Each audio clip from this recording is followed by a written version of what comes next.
Hello everybody, Slim Kirby here, and welcome to Let's Play Super Metroid.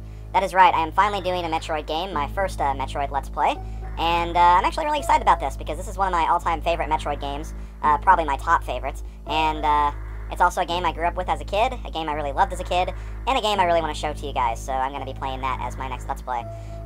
This is also known as Metroid 3, so this takes place after both Metroid 1 and 2, and we'll actually get to see kind of a recap of those games here in a second, because the game does a very good job of actually explaining the story to this point. It's a very short and simple story, but still, does a really great job. You can also change between English and Japanese text.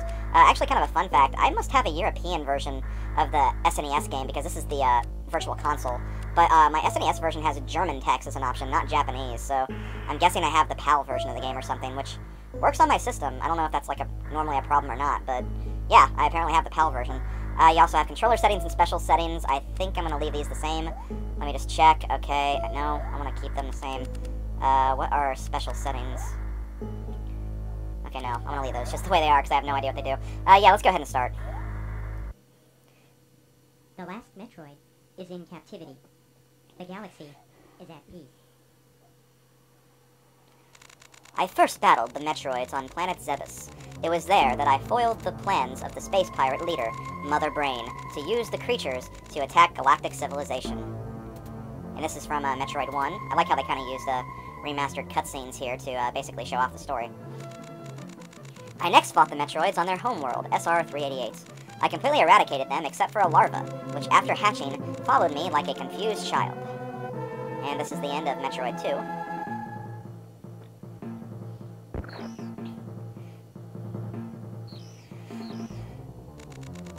I personally delivered it to the Galactic Research Station at Ceres, so scientists could study its energy-producing qualities. And now we're getting into the plot of this game. We give the Metroid to this Galactic Science Station, and we're going to see what we can find from this. The scientists' findings were astounding. They discovered that the powers of the Metroid might be harnessed for the good of civilization. Well, that sounds promising, but will that actually happen? I personally doubt that. Because we do have a video game here, we have to have some kind of plot.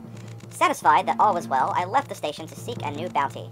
But I had hardly gone beyond the asteroid belt when I picked up a distress signal. Uh-oh. Ceres Station was under attack. And there we go, that's how this game starts. The station where we brought the baby Metroid hatchling has been attacked, and we have to quickly see what happened here. Everything looks normal so far. I mean, the station doesn't seem like it's in flames yet. But anyway, here's where you actually get control of the game. You can use the A button to jump, B button, I don't think does anything yet. The X button is actually your firing button. I think there's a run button somewhere. I think that's actually B now that I think about it.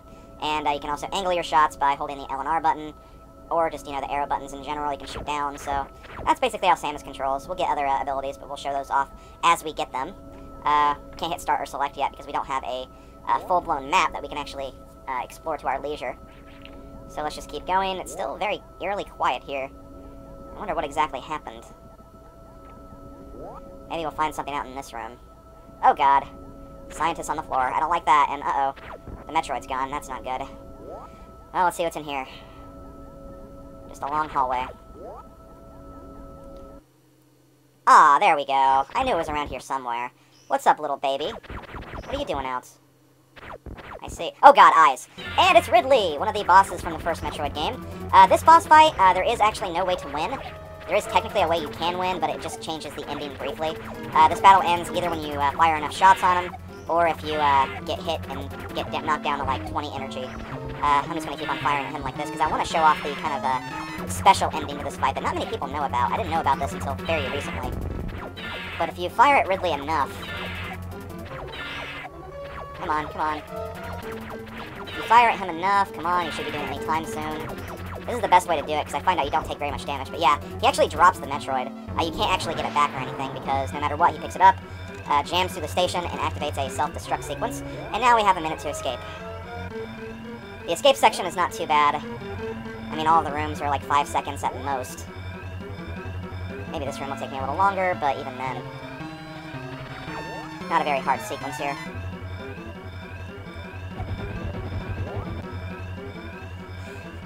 Okay, let's get up here. Okay, the station's starting to tilt a little bit. The smoke does not hurt you, so don't worry about that, so we'll just keep climbing up. And get all the way up here, and then escape. And there we go. We escaped from Ceres with our lives, but there is some trouble afoot, and Ridley seems to be behind it.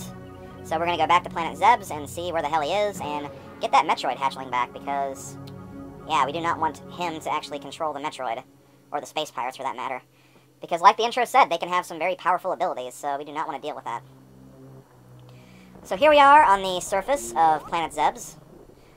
Samus's ship will always remain in this location. It can be used as a way of healing and recharging your missiles once you get missiles. And you can also save your game, too, so this is always a save point you can come back to. Plus, it heals you, so it's very handy. But we're going to go explore. We can now look at the map. We don't have very much explored yet, obviously, and you can also hit the R button to look at Samus's equipment, which, once again, we have nothing, but that will change over time. We are on Criteria, which is kind of the landing site of the Planet Zebes. There are, I think, 4 or 5 unique areas to Planet Zebes, and there's also one kind of mini area. Once again, I'll go over those areas as we discover them. Can't get through here, so I guess we're going to go to the left. Here we have a blue door. Blue doors can be opened by just normal shots. There are other doors we'll find, but we cannot open them just yet. And so far, things are pretty quiet. Doesn't seem to be any sort of activity going on here. Which could be a good thing, could be a bad thing, I don't know. I have another blue door here. We can't get through this little tunnel, though, unfortunately. Here we have a pink door. We can only put missiles, which we do not have yet.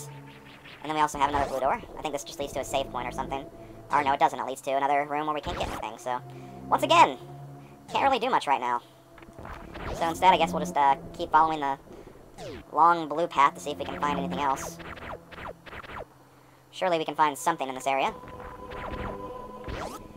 Now, here's actually a fun fact. This is the location of where Mother Brain was in the first Metroid game. So, yeah, this is actually where we fight Mother Brain in Metroid 1. But, as you can see, Mother Brain is no longer there because we destroyed her back in the first Metroid game. So, yeah, thankfully we don't have to worry about her. We have to worry about her cronies, but not her. Yeah, Okay, so if we take this elevator down, we'll actually be in a new part of Zebes. This is Brinstar. Brinstar is actually where you normally start in the first Metroid game. This actually looks kind of familiar if you remember anything about the first Metroid game. This is actually the starting location. And if you remember anything about the starting location, if you go over here, we have a power-up. We have the Morphing Ball. And once we get the Morphing Ball, yep, it looks like we've been discovered. The space pirates know we're here, so they're going to send all of their creatures out to greet us whenever we come into contact with them. So, with the Morphing Ball, we can turn into a little ball and roll through these little tunnels that we can't fit through normally. And before we go up this elevator, there is actually something else we want to grab. Because if we go through here, we can actually find some other tools of destruction. Pink door can't go through here, but we can shoot down through these little rocks. Go through here. And we have our very first missile pack, so we can finally use missiles. To use missiles, you have to actually equip them. To equip them, as you can see, they're in the top part of the screen right now. If you press the select button, you can actually activate them and fire missiles just by, you would normally fire normal shots. But you only have a limited amount of missiles. You can restore them by finding pickups across the world. So, you know, try to keep as many missiles as you can, because they can actually come in handy when you're in a pinch or so. But we're going to actually go through this pink door right here. Why are we doing such things? I have no idea. Also, right here. I think somewhere around here anyway. Maybe I'm wrong. No, it's right there, okay. There is an energy tank right there, but we can't get it the way we are right now. There is actually a way to grab this if you use some advanced techniques, but I am not familiar with said techniques, and I'm going to actually wait until I come back later to get that, so I'm not going to worry about it. But yes, here is our second missile pack, so now we can carry 10. I believe you can carry up to 235, give or take. I don't remember the exact number, but either way, I'm going to get them all anyway. This is going to be a 100% playthrough, so I'm going to be getting all of the missile packs, all of the bomb packs once those become relevant, all of the energy tanks, all of the items, and all of the reserve tanks. Basically, to the point where once we finish the game, we'll get a 100% on our file select screen. It's not very hard to do. I actually played this game not too long ago, and I was actually able to get all 100% without resorting to a guide till the very end, and even then it was just for a few packs, so I should be able to remember where everything is. But anyway, here we go. As you can see, the space pirates have been alerted to our presence, and now they're going to do everything they can to stop us. But we're uber powerful, so we can take them down with no problem. So take that, you ugly alien dude. And of course, we have to fight them again as we go up here. A few other things I guess I want to mention, since we were kind of talking about this game and the story. The reason why I chose Super Metroid first instead of Metroid 1 or 2 For the first part, I don't really like Metroid 1 or Metroid 2. I don't really like either of those games that much. And I wanted to start this series on a positive note, so I decided to pick this game instead. Doesn't mean I won't ever do the first 2 games, it just means that it probably won't be for a while till I do them. And I'm also not very good at those games, and it just wouldn't have been fun if I started with them. This is the first game that I actually know pretty well, and I'm not, you know, terrible at. Not that I'm like an expert or anything, but I can actually get through the game pretty much without dying. Hopefully I can do that for this playthrough, but we'll see if I can. I'm not going to be doing very much sequence breaking. Apparently you can break this game to hell, where you can basically do things in pretty much any order you want to by using advanced techniques, but I am not a person who really researches this game that much, so I am going to be unable to do that kind of thing. So for the most part, this is just going to remain a pretty standard playthrough. I'm already going to make it 100% anyway, so that's basically how I'm going to make this playthrough unique, I guess. But yeah, I'm not going to really do anything too out of order. I might sequence break a few things, but only if it's a technique I can use pretty well. Like if I have to give it, for instance, if it's a section I can like wall jump up through instead of using like the grappling beam, which is an item we'll get later, I'll do something like that, but I won't like, you know, do like shine sparking through like one area to a next or anything like that. Some of you guys probably have no idea what I'm talking about. If you want to know, research some speedruns for this game, you'll see exactly what I mean. Some of the stuff you can do to break this game is just ridiculous. So yeah, here we have a map room. With the map room, we can actually see a majority of the area.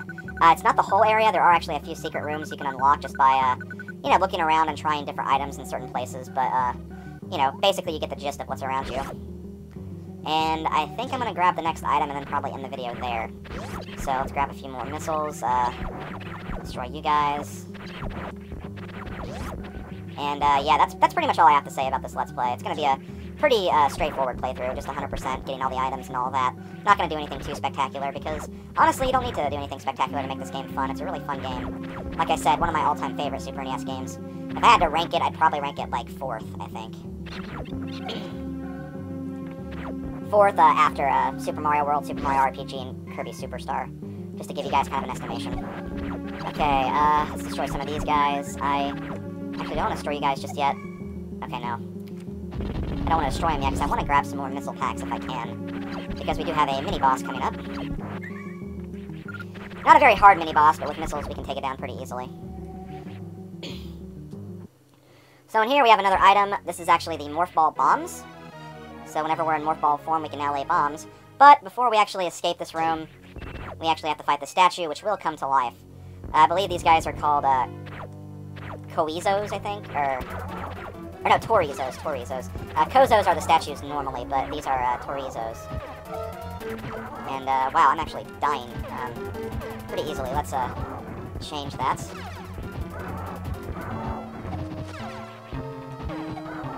I think, okay, yeah, he's done. He doesn't take too many missiles, like around, like, 7 or so, maybe 8, because I did get a few normal shots on him. So yeah, that boss wasn't too bad. And now we do have the Morph Ball bombs, so now we can bomb things. Morph Ball bombs are actually pretty helpful because you can uncover secret weak points and walls, and also break through some blocks, so they're very helpful items you can use.